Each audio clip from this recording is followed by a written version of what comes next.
एक संपन्न परिवार के ऋषि मुनि भारद्वाज का किशोर पुत्र था द्रोण, जिनका गोत्र था अंगिरा। ऋषि भारद्वाज को अपने जवान बेटे द्रोण के विवाह की चिंता सताने लगी और साथ ही अपने आंगन में पौधे की खिलखिलाहट की आवाज सुनने के लिए उनके कान तरसने लगे। तब एक दिन जब ऋषि भारद्वाज तपस्या कर रहे उनके बेटे द्रोण से जाकर बोले कि संतान प्राप्ति हेतु तुम शादी कर लो ताकि हमारा वंश आगे बढ़ सके। तब द्रोण ने ऋषि सरद्वान की पुत्री कृपि से विवाह किया। कृपि बहुत ही धर्मज्ञ, सुशील और तपस्विनी थी और एक संपन्न परिवार से थी। कृपि और द्रोणाचार्य विवाह के बाद अनेक स्थानों का भ्रमण करते हुए हिमालय पहुँचे। वहाँ तमसा नदी के तट पर एक दिव्य गुफा में तवेश्वर नामक स्वयंभू शिवलिंग है। यहाँ गुरु द्रोणाचार्य और उनकी पत्नी माता कृपि शिव जी की तपस्या की और इस तपस्या से प्रसन्न होकर भगवान शिव ने इन्हें पुत्र प्राप्ति का वरदान दिया। वरदान के 1-2 साल बाद ही उनके यहाँ एक मणिधारक ब्रह्म तेज वाला तेजस्वी बच्चे का जन्म हुआ। जन्म लेते ही उस तेजस्वी बच्चे ने अश्व जैसे शब्द का ऐसे घोर तरीके से उच्चारण किया कि चारों दिशाओं में इसका व्योम गूंज उठा।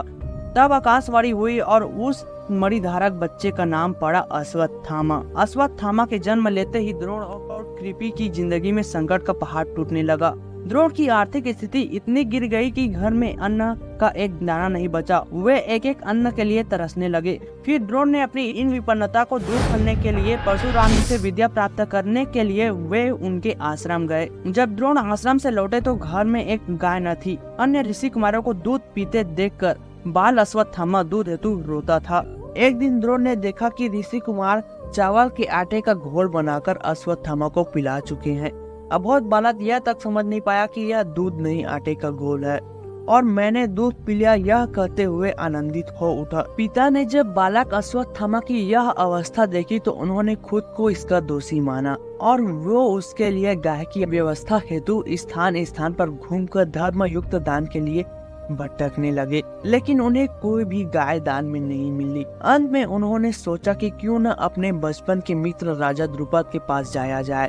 वे अपने पुत्र अश्वत्थामा के साथ राजा द्रुपद की राज दरबार में जा पहुंचे। उनकी व्यवस्था और क्रूर विडम्बना शस्त्र शास्त्र के ज्ञाता भी संत सीन मंद व्यक्ति द्वारा अपमानित होते हैं। अश्वत्थामा के बाल मन पर उस वक्त क्या गुजरी होगी जब उनके पिता को वहां से धक्के मारकर निकाल दिया गया। अश्वत्थामा को लेकर द्रोणाचार्य पंचाल राज्य से कुरु राज्य में हस्तिनापुर आ गए और वहां के कुरु कुमारों को धनुष बाण की शिक्षा देते थे। अश्वत्थामा भी पिता के इस कार्य में मदद करने लगे। वे भी कुरुओं को बाण विद्या सिखाते थे। बाद में द्रोण कौरवों के आचार्य बन गए। उन्होंने दुर्योधन, अर्जुन सहित आदि को शिक्षा दी। आचार्य के प्रति उदारता दिखाते हुए पांडवों ने गुरु दक्षिणा में उनको द्रुपद का राज्य छीनकर उनको दे दिया। बाद में द्रोण ने आधा राज्य लौटा और आधे को उन्होंने अश्वत्थामा को दे दिया था। उत्तर पंचाल का आधा राज्य लेकर अश्वत्थामा वहाँ के राजा बन गए और उन्होंने अपने राज्य की राजधानी अक्षत्र को बनाया। अब द्रोण भारत के सबसे श्रेष्ठ आचार्य और कुरु राज्य में उन्होंने भीष्म, धृतराष्ट्र, विदुर आदि से पूर्ण सम्मान प्राप्त था।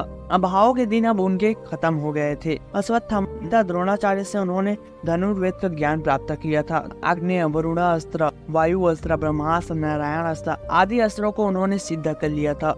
अश्वत्थामा के ब्रह्म तेज, शस्त्र ज्ञान, नीति ज्ञान, बुद्धिमत्ता के विषय में किसी को भी संदेह नहीं था। दोनों पक्षों के महारथी उसकी शक्ति से परिचित थे। राजा दुर्योधन अश्वत्थामा मित्र थे और दुर्योधन उनको बहुत मानते थे।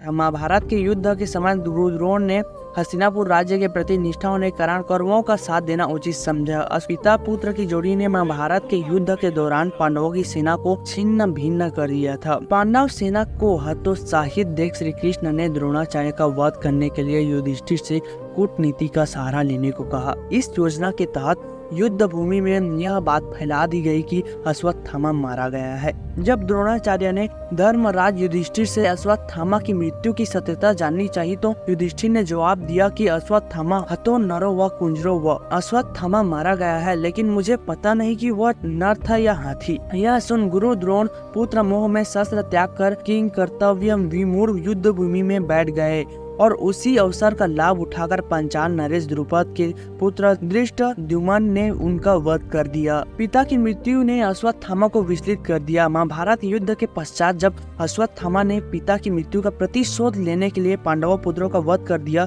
तथा पांडव वंश के संपूर्ण नाश करने के लिए उत्तरा के गर्भ में पल रहे अभिमन्यु पुत्र परीक्षित को मारने के लिए ब्रह्मास्त्र चलाया, तब भगवान श्री कृष्ण ने परीक्षित की रक्षा कर दंड स्वरूप अश्वत्थामा के माथे पर लगी मणि को निकालकर उन्हें तेज कर दिया और युगों युगों तक भटकते रहने का श्राप दिया था।